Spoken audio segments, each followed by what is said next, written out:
The ideas expressed in City Club forums are those of the speakers and not of the City Club of Cleveland, IdeaStream Public Media, or their sponsors. Production and distribution of City Club forums on IdeaStream Public Media are made possible by PNC and the United Black Fund of Greater Cleveland, Incorporated.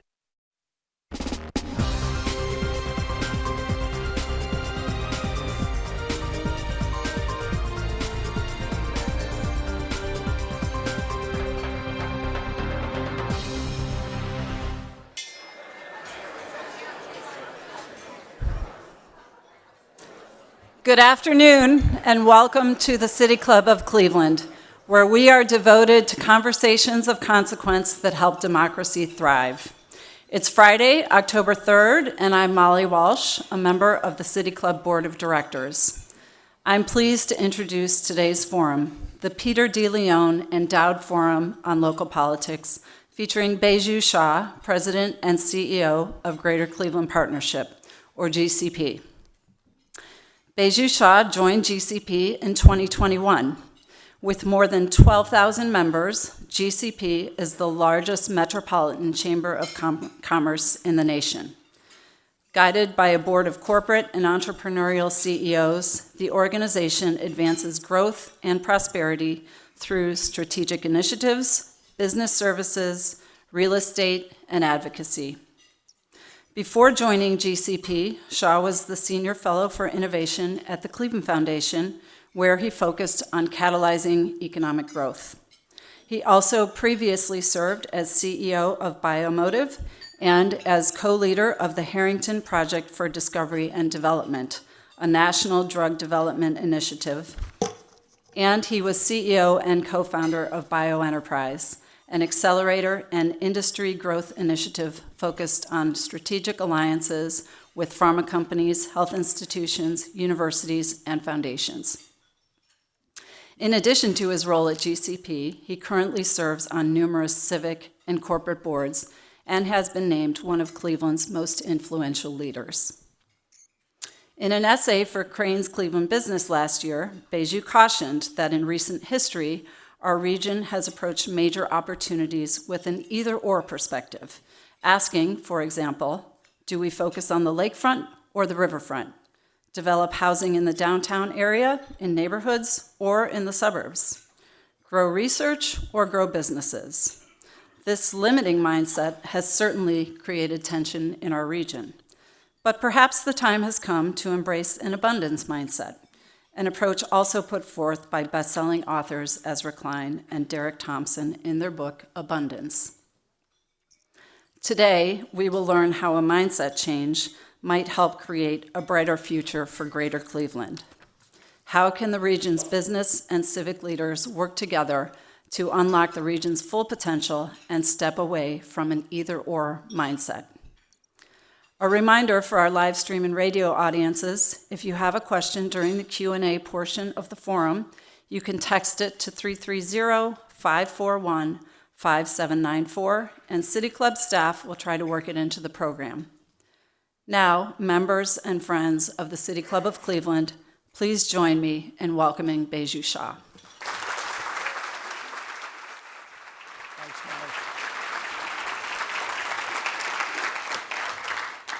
Thank you, Molly, and thank you to the City Club for hosting this forum. I want to begin by once again recognizing and congratulating our board chair, Paul Dolan, and the Cleveland Gardens on a great and historic season.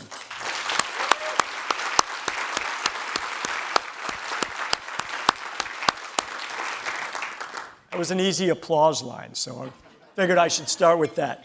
Back-to-back Central Division champs. It's good to see so many fans and passionate Clevelanders here. I also want to thank our other board directors, team members, GCP members, partners, and most importantly, my wife, for joining us here today. Friends, if you haven't seen the news, Greater Cleveland is on the rise. One of the top regions for college graduates. Among the best cities for young professionals. A top 10 city for new college graduates. One of the best states to start a business. one of America's hottest housing markets. An excellent choice for Gen Z home buyers. #1 in the U.S. for growth and home buying power. A city every art lover should visit. One of America's top travel destinations. Ranked among the world's best cities. So yeah, this is Metropolis. But actually it's Cleveland, which coincidentally enough is the birthplace of Superman. The new center of the world is Cleveland. Now,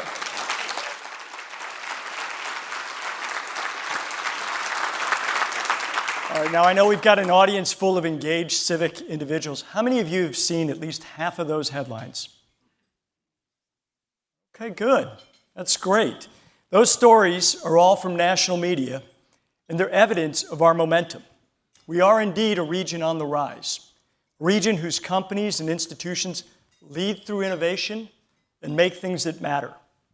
We're a region with world-renowned healthcare, world-class arts and culture, global diversity, and creative energy. And we're a region with nationally recognized parks, a national park, and a Great Lake. What we have is unmatched and enviable. This past spring, I hosted my peers from around the country here in Cleveland. They were stunned by all that we had to offer. And that was before we took them over to see Craig Hassel, who bedazzled them with the story and the glory of Playhouse Square. Every visitor sees it, and every newcomer treasures it. My friends, Cleveland is back. It's taken decades of work and partnerships, building companies and our community, but that resurgence is visible and palpable. I want to give you two examples.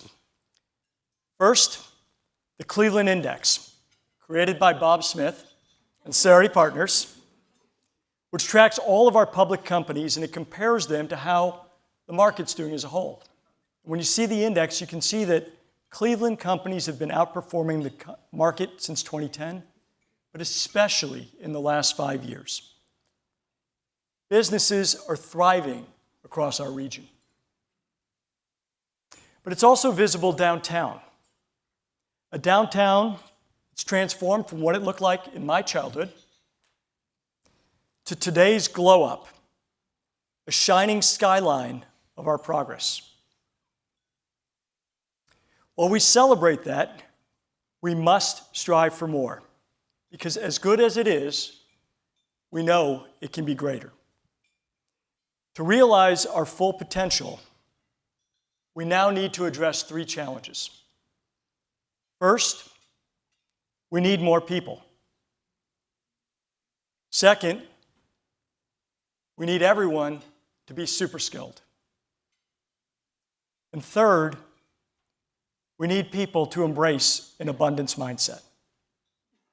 This mindset, as Molly said, means rejecting either or frames. It's embracing our collective strengths. We call this all in, honoring our Cavs championship mantra, and taking aim at a bold and an inspired vision. A vision of a great region on a great lake, where business, income, and jobs growth is top tier of our peers, where opportunity is expanding, and where our region is not only a place we are all proud to be from, but Greater Cleveland is a place where people want to come to work, to prosper, to engage, to belong, and to live better lives. That's the overview. Now let's unpack it. Let me start by saying when we say Cleveland, we mean the whole region where we live, work, and play. We mean the region that centers on this city but stretches from Sandusky to Ashtabula and from where we're seated here today to Canton.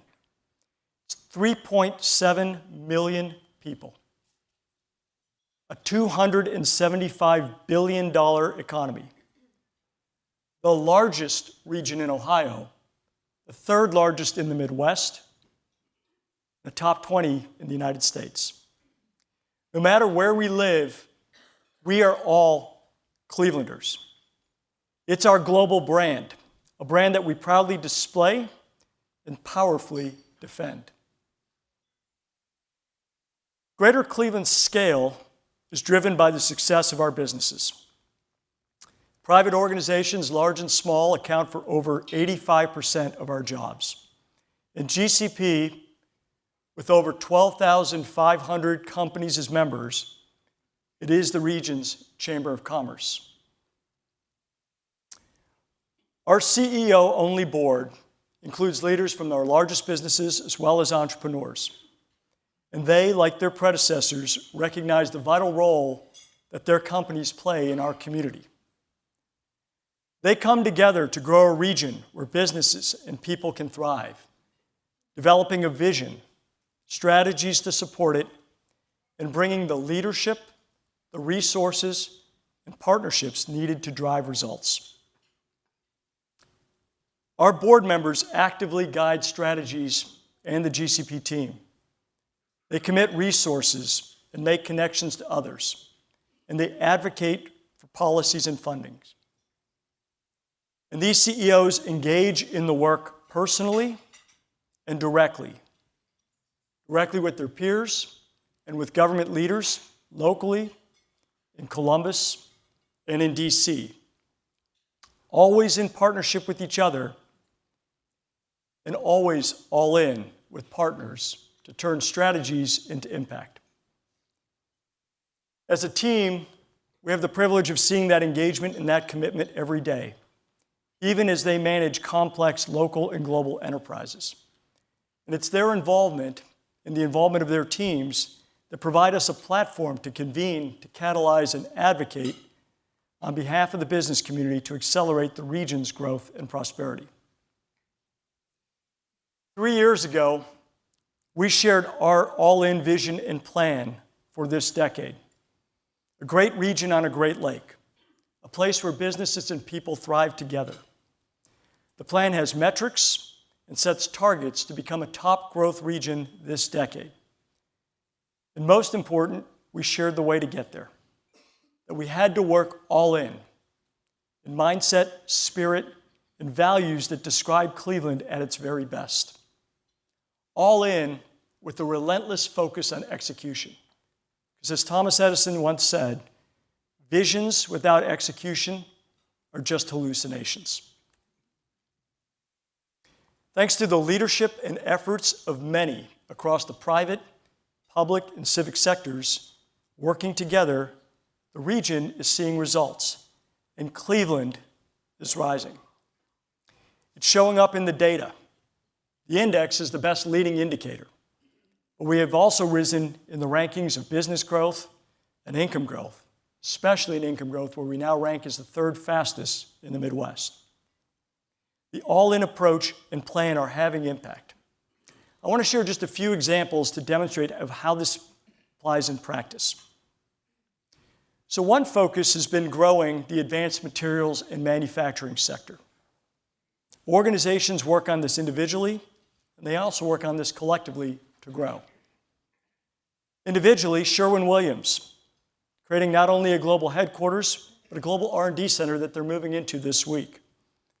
Avery Dennison shifted their headquarters in North America from California to Cleveland. Avient, expanding their R&D center.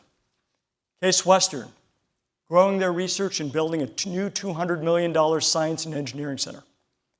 Those are just a few examples, all leading through innovation, all focused on making things that matter. And each of those actions and those of many other companies and organizations alone is great, but it's amplified by what they're doing together. In initiatives like the Polymer Tech Hub, a $100 million effort centered in Akron, but including companies across our region and institutions. And the Neo Smart Engine, led by Case Western. Both of those efforts bringing together over 30 groups to focus on materials and manufacturing innovation. And that gets amplified further by Magnet's work with small companies, the Bounce Innovation Hub, and manufacturing technical and degree programs at places like Tri-C, Lakeland, Lorain, and degree programs at Case, Cleveland State, Akron, Kent, and more. And that gets amplified further by Team Neo. Team Neo is our region's Jobs Ohio partner that focuses and leads on business attraction, expansion, and retention, and are focusing on this sector. And that gets amplified further by a regional site strategy and energy policy at the state to support it. And all of that, it's been all in. It's a coordinated effort of industry, institutions, and civic groups, each of us leveraging our strengths, each of us collaborating, not competing, working in unity for our community. All to position Greater Cleveland as a hub for industries such as materials, automotive, energy, and aerospace. Speaking of aerospace, leading through innovation of course applies to NASA Glenn, a 3,000-person powerhouse for our region. Our business and civic community lobbied for that center's establishment in 1941, and we have proudly advocated for it ever since. We have an all-in plan and effort now to expand the center. Every week, GCP, Jobs Ohio, Team NEO, the governor's office, senators' offices, Representative Miller's staff meet. And leadership meets every other week to coordinate actions. Our board has met directly with the governor, Senators Moreno and Husted, Reps Miller, and just last week, Representative Brown, all talking about NASA Glenn. We also advocate to NASA leadership on GCP-led visits to DC, and also when NASA leadership visits Cleveland, most recently at Ohio Space Week, hosted by Team NEO. We're headlined this year, of course, by the astronaut Sunita Williams, an American hero and true global Clevelander of Indian and Slovenian heritage. All of this is to position the center to lead on technologies that enable space exploration, but also have applications here on Earth. Hopefully you saw the recent news that NASA Glenn will lead development of nuclear-powered technologies to support lunar bases and future missions. These are technologies that could also power factories and data centers right here on Earth. And we're excited about that because that news could mean billions to this region for technology development, but also companies attracted here to support it. All of our partners are all in to secure this and to keep pursuing more. Similar success happens when leadership comes together for community development. Our real estate affiliate is called Cleveland Development Advisors. It's the business community's impact investment fund that today has nearly $300 million of assets under management. We always work all in with partners on catalytic neighborhood projects. In the last few months, we've had openings of Centrovia 25, the 89th Street Rising Project, the Hawthorne School redevelopment, and the CIA's Interactive Media Lab, all funded in part by the business community's real estate arm. We also celebrated the beginning of the West Side Market transformation, a standout project for its scale and its impact. And we know this is an iconic institution which serves locals and also attracts visitors, but it also supports food businesses, many of whom are members of COSI, our small business arm. Led by the city and the county and the Market Corporation, and fueled by $28 million from our funds, including via PNC, the first phase of the transformation is underway. Now, development also includes large-scale projects like Sherwin-Williams, Cleveland Clinics, Case Western, Bedrock, the ballpark renovation, our new football stadium, the airport, and more. It takes different types of partnerships to make those happen. And it was important to the city and to the business community that these transformative projects also transform the broader community. That was the focus of one of our annual meetings. After which, the mayor, city council president, CEOs of these projects in GCP met several times, and our teams worked diligently together on developing a system to ensure that small businesses have the opportunity to become large businesses through these projects. Led by the city, a community benefits ordinance, an MOU was signed not only by GCP and our companies, but many partners last year. And that has resulted already in over $100 million in new contracts to minority and small businesses, and a collaborative to help even more entrepreneurs participate in this growth. So thanks to decades of hard work and continued all-in collaboration, Cleveland is back. From the headlines to our skyline, that momentum is clear. But my friends, we have a new growth challenge. People, people, and people. First, we need more people. As some of you may disagree, you don't want to ruin a good thing, you don't want traffic, but we need some more people, and we have the infrastructure to support it. Our population has barely grown, but there's already a lot happening. We've been net gaining degreed workers for a long time now, but not enough to keep up with that business growth that you're seeing. So GCP and Destination Cleveland are leading an alliance working to attract more talent to the region, with the first focus being young professionals. By expanding internships, organizing summer events and career fairs, we now have a pool of over 6,000 interested individuals in Cleveland. And we target them. We target them with peer stories. We connect them to peer ambassadors because we know peers can be persuasive in a way that parents cannot. And we've also built a platform to connect them now to employers. And that's starting to move the needle, increasing the number of young professionals coming to the region, as you saw in the headlines. But even more is needed. And we need to attract all talent, degreed and non-degreed. And we need to attract all talent from all backgrounds, including attracting and welcoming immigrants. We applaud and support the work of the county and Global Cleveland and similar organizations in these endeavors. So we need more people. But our second people challenge is we need to super skill the people we already have. Last week, I gathered again with my peers from around the country. And the big topic was AI.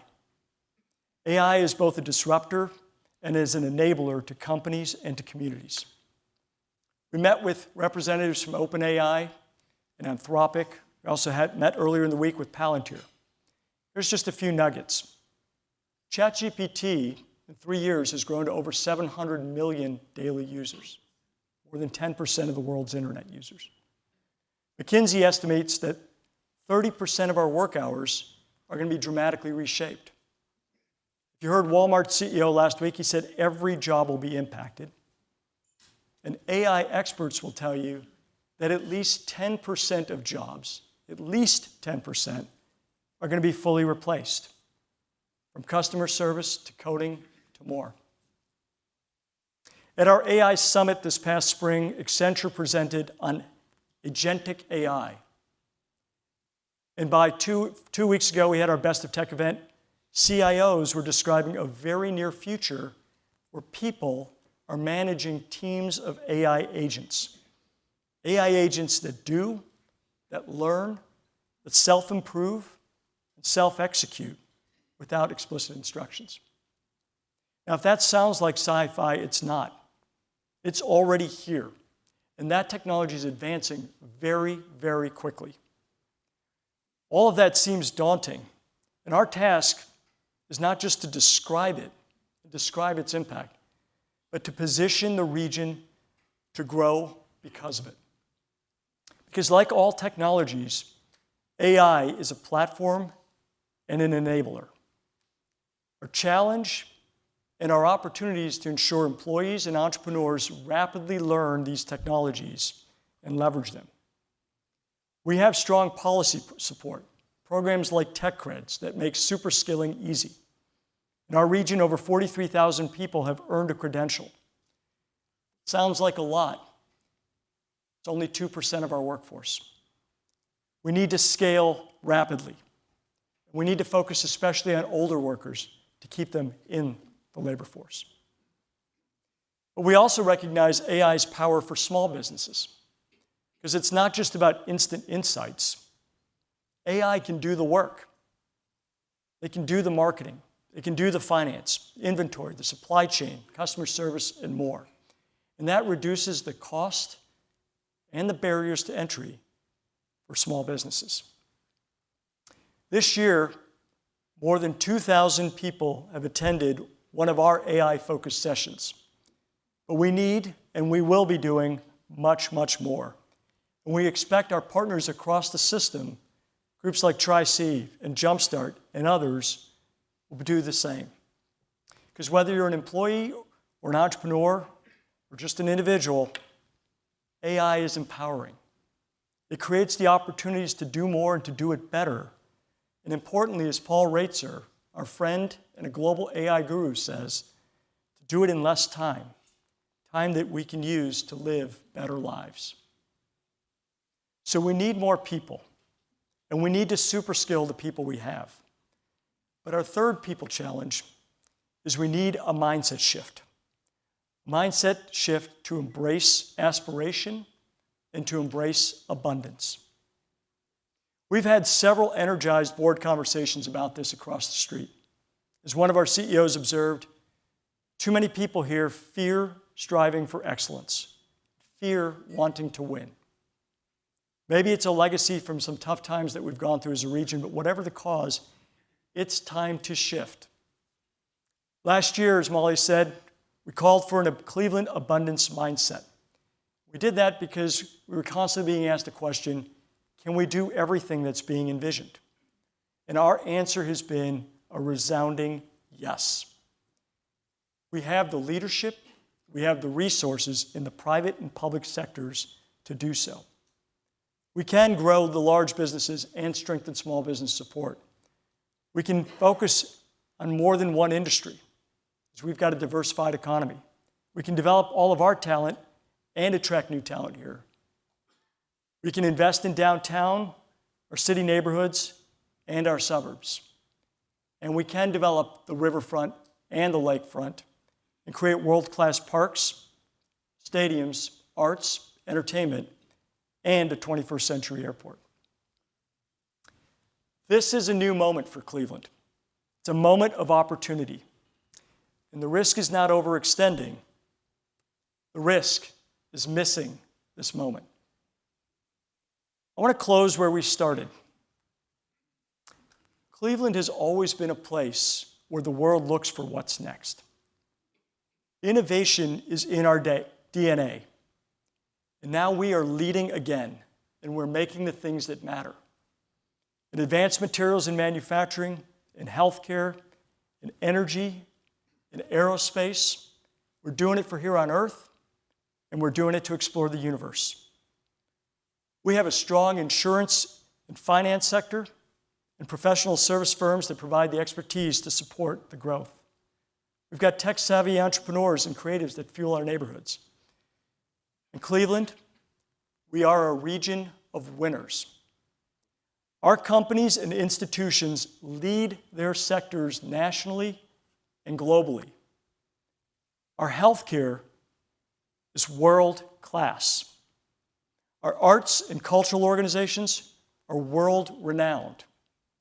Our men's and soon women's professional teams compete and win in the major leagues. We have a national park and a nationally recognized park system, and we have a Great Lake. Cleveland is back. The resurgence is clear. We now need to aim boldly to be a great region, not just a good region, but a great region on a Great Lake. This is Cleveland's moment to lead again, to invent the future, to be a top growth region, to prosper together, and to win. All of this is possible when we have inspired aspirations, when we embrace abundance, and when we work all in. Thank you.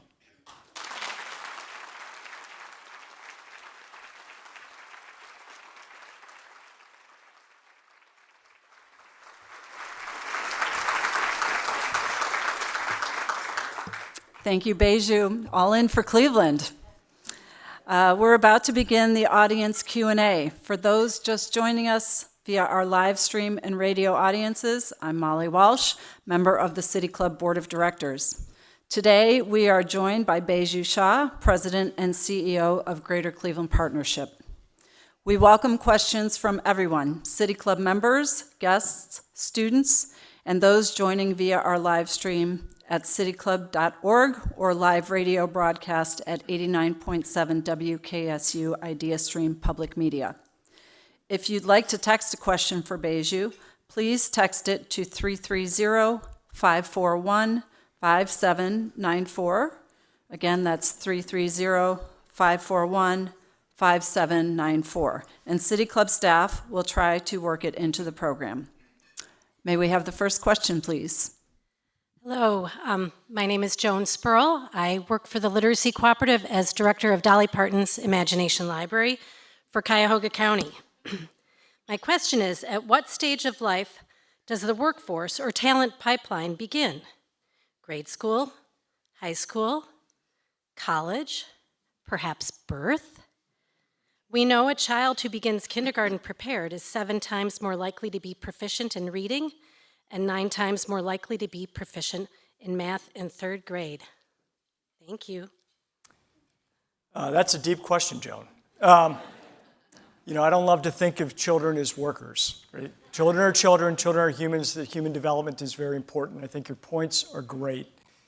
And I think what we focus on, some of you may know we've got a shared initiative called Ohio Excels. Ohio Excels is the business community's efforts to really support education and workforce development all the way from those early childhood years, Joan, through the adult workforce.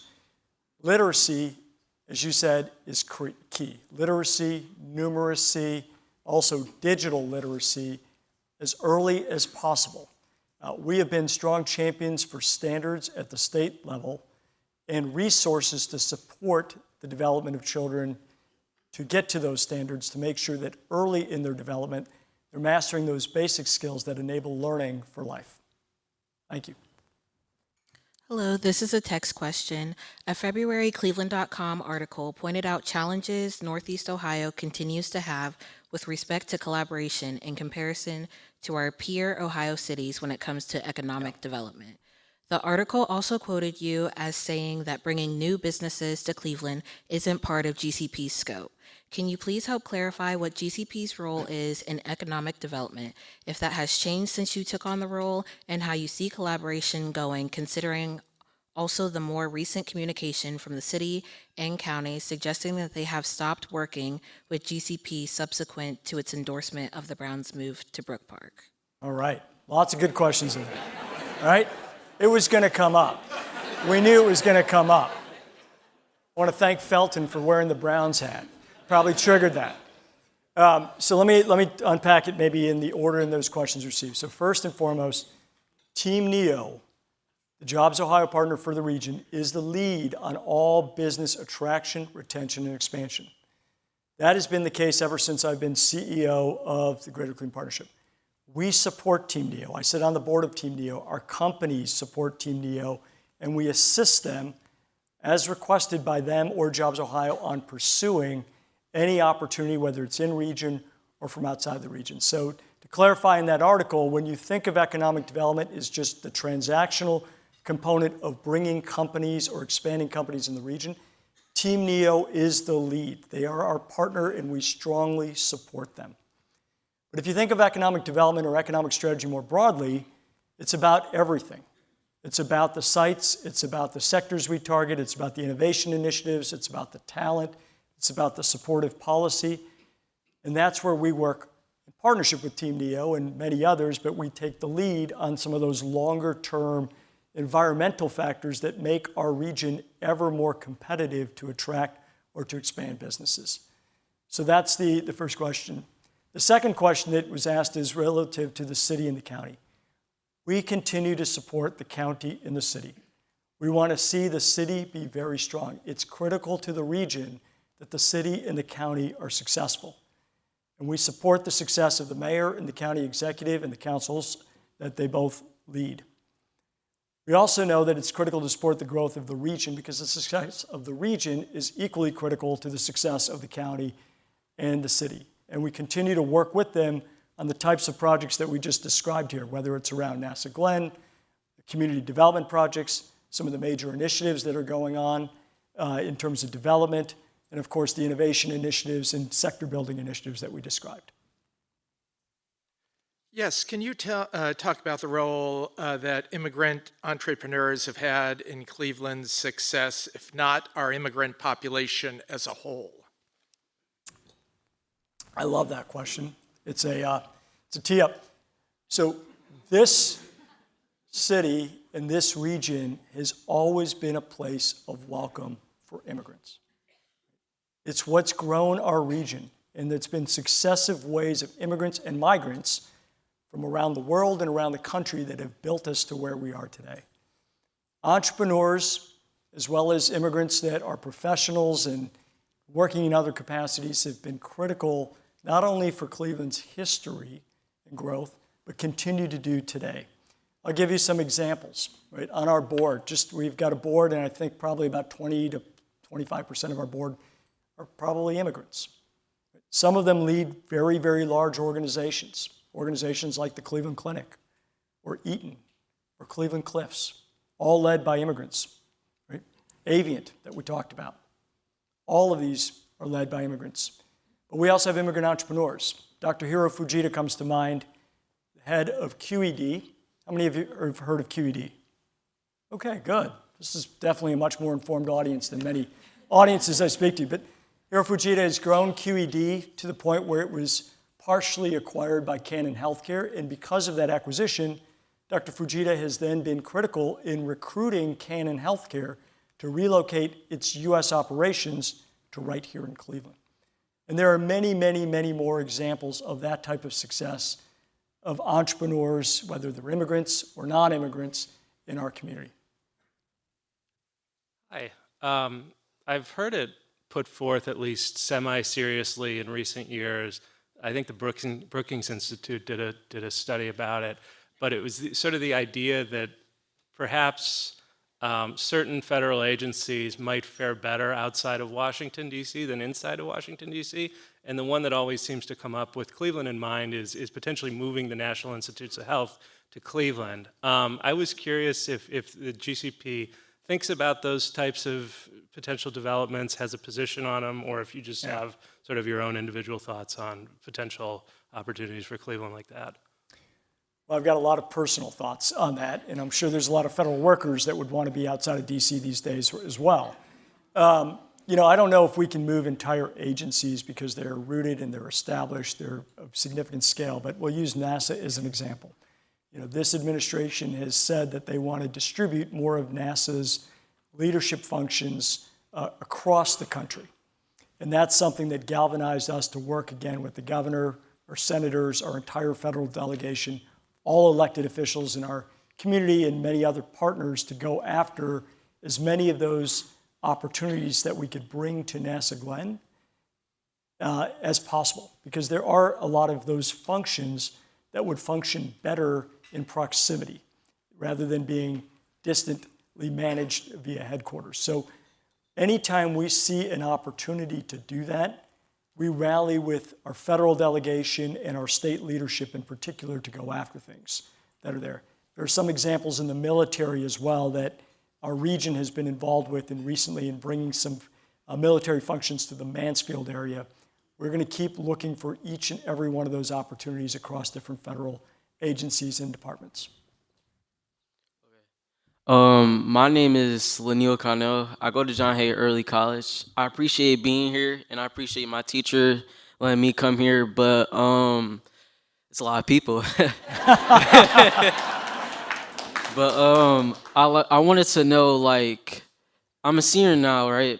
Yeah. So I was wondering, like, I like the vision. I like that we're trying to improve, like, Cleveland as a whole and, like, try to make it a better place. But I wanted to know, like, us as, like, students that are, like, young men and young women that are becoming adults, like, what can we do as, like, the future generations, like, create this Cleveland that you're, like, trying to build?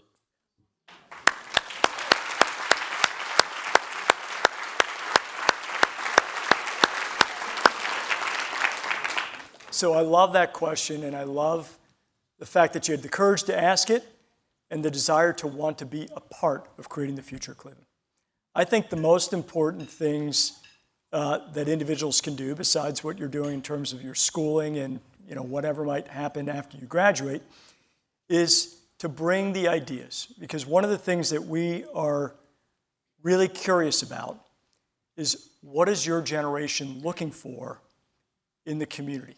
Can you talk about how climate impacts business decisions and what you're seeing from your vantage point in terms of Cleveland and our region's relative stability, in terms of fire, flood, et cetera? Yeah, thanks, Kyle. So 2 years ago, well, let me back up one step further. So 3 years ago, our CEOs put on our radar the importance of sustainability. They put it on our radar because they said sustainability is a growth opportunity. Companies that embrace it, that pivot their products in a way that have a lighter environmental footprint, are going to be they're going to have greater success. That's what customers are looking for, not just consumers, but B2B customers. And so we started a sustainability initiative that has blossomed into a whole range of work. 2 years ago at our Sustainability Summit, our keynote speaker was a woman who led sustainability investing for BlackRock. And Caitlin, when she was there, in a private conversation we had with our CEOs and chief investment officers chiefs of IR for our companies, we talked about sort of when will climate risk become more of a decision factor for companies when they choose places to operate. Her thought was, it's probably in the next 3 to 5 years, because things are happening in the insurance market. If you cannot get business insurance, like we read all about home insurance, right? In places where you can no longer get home insurance or no longer get flood insurance because there's no way to make money as an insurer if you're constantly being subject to the risk of having to make these payouts. That's also true in other insurance markets. Business operations insurance. It's going to become increasingly hard to get business interruption insurance in certain markets because the risk models aren't going to enable insurers to price it in a way that companies are going to offer it. And that's when you start to see the trigger. One of the things that we've thought about, and it gets back to, I think, one of the first questions, is strategically, how do we evaluate who's got operations in those geographies that are most likely to start to lose that type of support to start? And how do we start having conversations with those companies today to talk about, before you do your next major capital investment in a facility in Florida or a facility in the Gulf Coast or a facility in Southern California or a facility in Arizona, before you go and put more money in, let's talk about what that future looks like. And do you really want to make that investment there, or do you want to come to more of a climate stable region like Greater Cleveland? So I do think it becomes an advantage for us. I do think it's something that we'll work on strategically with Team NEO and with Jobs Ohio to say, how do we go after opportunities as it becomes more and more of a decision factor for companies? Good afternoon. We have a text question. Cleveland is great. It has a great highway system, which makes it very easy to travel from the lake to any direction. I worked downtown. I parked downtown at work for entertainment purposes, and I walked to see the Guardians and Cavs to the south, Voinovich Park to the north, Playhouse Square and City Club to the east, Tower City to the west, etc. I feel comfortable and safe. So my question is, how do you respond to politicians such as Max Miller, who describe downtown as dangerous? Yeah, so, we work across the street. We're here every single day. We too, like the questioner, come in frequently for entertainment. I don't know if I've ever described the City Club as a place for entertainment, Dan, but, one of our entertainment venues here in our community, and we do feel safe. Right? But there are issues that need to be addressed, not only in downtown, but across our city and some of our suburban neighborhoods as well. And so more action is needed. Hello, just a brief introduction. My name is Christopher Salary. I'm over here at MC Squared STEM. My question for you is, as a student athlete, you said you wanted to bring more different talents into Cleveland. So how exactly would you do that for more so college athletics and stuff like that? That's a great question. I don't have a great answer for you in terms of how to do it for college athletics. It was great to see Tri-C recently expand some of their offerings in terms of athletic sports. But the college athletics scene, I know, has got all sorts of financial challenges, and so it's led to changes at some of our other local institutions in terms of what their offerings are and what their offerings are not. One of the things we're very excited about is what the Cleveland Clinic and the Cleveland Cavaliers are putting together here on the riverfront, because it's going to be a complex that's really focused on performance, human performance, but really for athletes, right? From high school athletes like yourself all the way to adult athletes or wannabe athletes as adults, whatever the case might be. And that will hopefully create all sorts of additional recreational offerings. We have another text question. You mentioned that the region is now ranked third in the Midwest for income growth. How well distributed is that? How are people doing at the low end of the labor market? And are people able to move out of poverty? Yeah, these are great questions, right? So that is a median number. It is not a distribution type of number. And I think it would be obvious to state that we still have significant pockets of inequality throughout our region. Similar to other regions, so it's not different than other regions. Similar, we've got places of deep economic division. One of the things that we have to do a better job of doing is connecting those individuals to the support and the opportunities that exist. And that's really, it's a complex set of things that all need to come together. The first is making sure individuals have an awareness that the opportunities are even opportunities that they can access. Cleveland has a long history of being siloed instead of collaborative and having a scarcity mindset versus the abundance mindset you mentioned. Other than talking it up, what practical steps and actual tactics are in place or plan to make a sustainable difference? Yeah, that's a great question. And we have been, as a region, siloed and parochial for far too long. Right? We think small. It's wonderful to have pride in your neighborhood or your city, but we need to realize that when we go to market and when we're looking at a company from anywhere, we compete together as one big region. We're one big region as Cleveland. And so we are trying to first walk the walk, right? Collaborating in partnership with our friends at the Greater Akron Chamber, the Stark Development Board, our friends at the Greater Sandusky Partnership, across this entire region, working as a single unit, a single team. The work that we displayed in the materials and manufacturing is a great example of that, because it's companies and it's community organizations from across that entire footprint working together in unity for the region in which we work, live, and play. That's really important. The second is, as leaders and as individuals and organizations, just continuing to find ways to develop real partnerships so that we are working with each other on other important community aspects or community initiatives. The question before was around sort of the divisions that we have in terms of income inequality. That's an opportunity for us to think about that, not just in a small geographic way, but really to think about poverty across our region. We've got concentrated poverty right here in the city of Cleveland and some adjacent suburbs of the city of Cleveland. But we also have concentrated poverty in Lorain and in Akron and in Painesville and in Canton. And we've got to work on that together instead of working on it just in microgeographies. We have another text question. You mentioned our people problem, but neither the cause nor the solution seem obvious. Can you clarify your approach? And can we really solve the problem with internships and parties? At GCP, we like to say, we don't just throw parties, we throw parties with purpose. So the challenge on the people front, we've started to see, again, the real impact of the work we're doing, of internships, of experiences like parties, and then connecting that to ongoing messaging and connecting. One of the greatest challenges we have for bringing people to Cleveland is getting them to consider it in the first instance.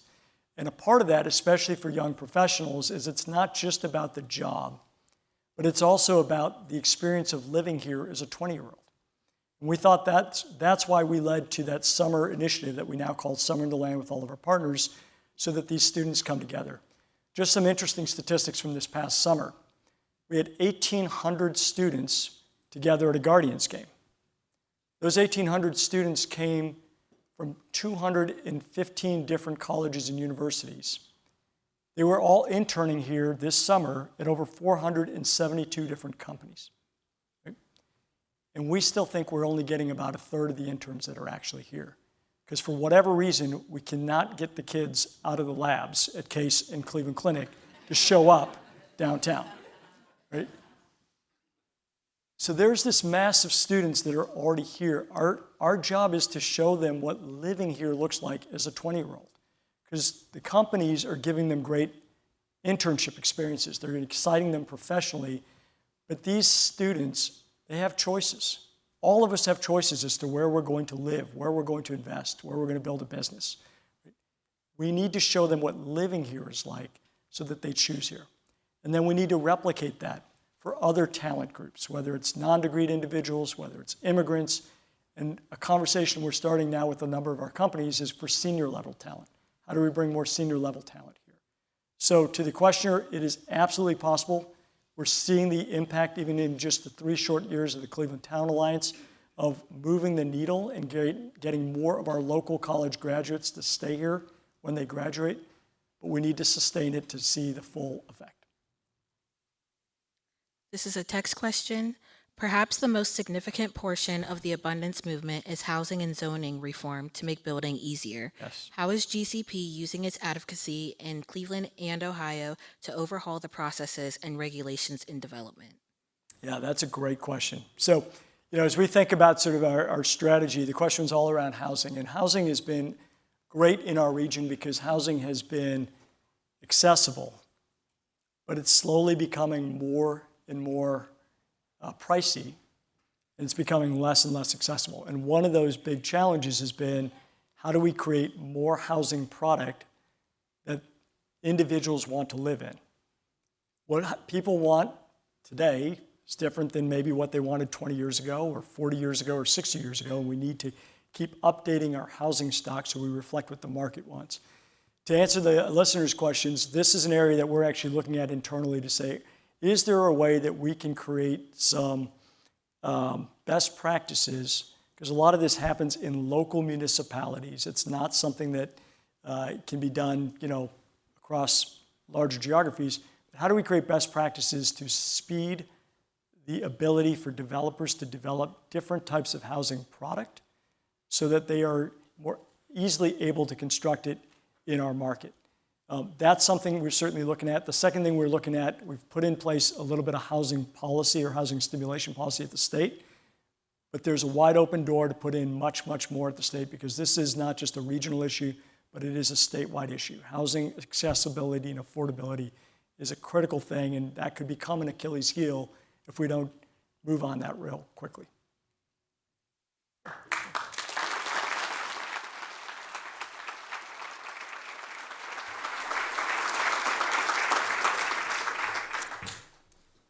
Thank you, Baiju Shah. That was a party with a purpose, for sure. Thanks again.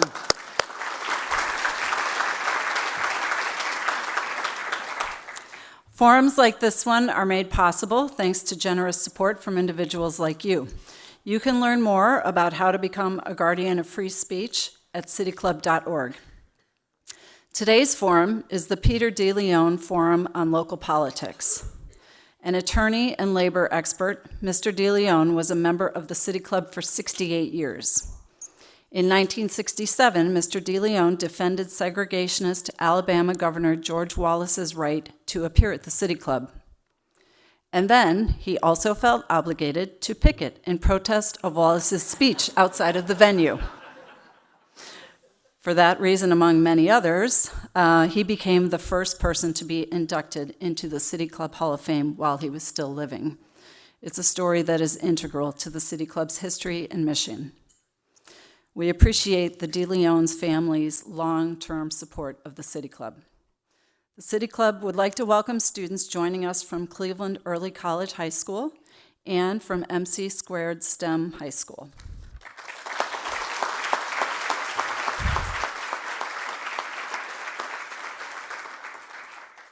We would also like to welcome guests at tables hosted by Case Western Reserve University, Scarcity Partners, Cuyahoga Community College, Greater Cleveland Partnership, Huntington Bank, PNC, and University Circle Incorporated. Thank you all for being here.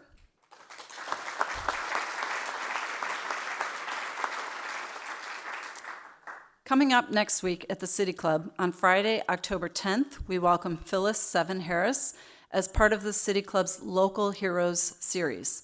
She will discuss pride, progress, and purpose of the LGBT Community Center of Greater Cleveland, which celebrates its 50th anniversary this year.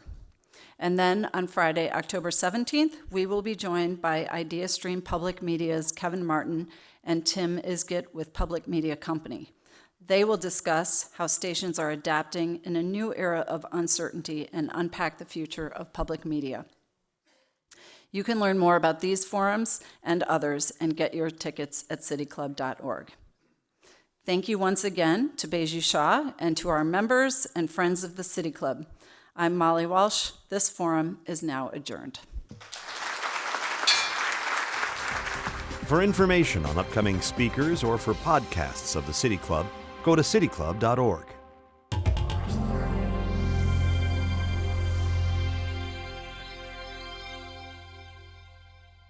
The ideas expressed in City Club forums are those of the speakers and not of the City Club of Cleveland, IdeaStream Public Media, or their sponsors.